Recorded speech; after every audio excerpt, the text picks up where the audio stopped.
Well, many look forward to the holidays. There's a big build-up to a time full of joy and giving, but lofty expectations can set us up for disappointing. For help navigating that, we're joined by registered psychologist Lisa Rowbottom. Lisa, thanks so much for being here. You talk about expectation traps. What are those exactly? Well, those are ways that we look at the idea of Christmas happening that we don't even realize we're carrying this implicit expectation that, it's going to be this way, or these things are going to change, or, it should cause me this overwhelming happiness. And, we're kind of set up to expect certain deliverables from it, should one say.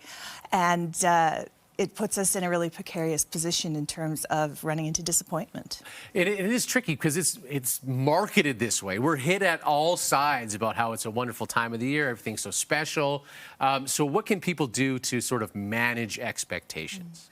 So I think, first of all, be aware that you have some expectations, because we as people, we carry a lot of expectations we don't realize that we do. And it tends to be we expect things we don't like to change and things that we do like to stay the same. And so, going into a Christmas, if, Uncle Bob and Aunt Sue have gotten in a fight every Christmas for the last 20 years and nothing has happened to change that, they haven't gotten into counseling or something, then it's relatively sure it's going to happen this Christmas as well. But we walk in expecting somehow magically this is not going to happen this year. And it does, and people are disappointed.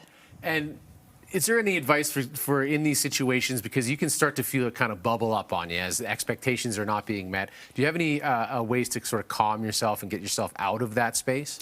I think really watching for your internal self-talk. So if you really fall into the category of someone who shoulds on a lot of things, it's like, well, it should be this and it should be that, and these things should happen. And when you dwell on that, you actually make yourself more angry or more frustrated because you can't control what someone else is doing. And so you recognize, okay, this is nothing new. We've dealt with this before. This isn't a surprise.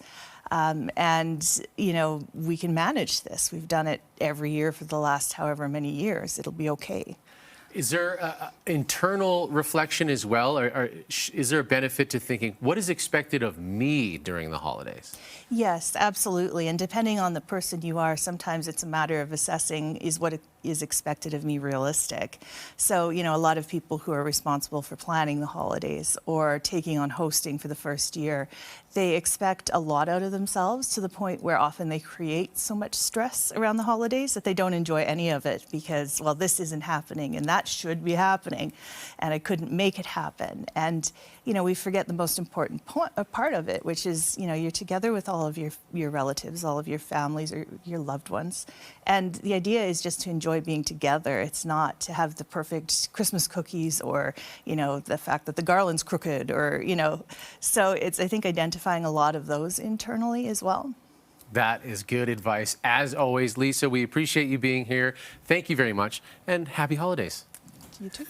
If you'd like to find out more from Lisa and Sojourn Psychology, you can go to sojo.ca.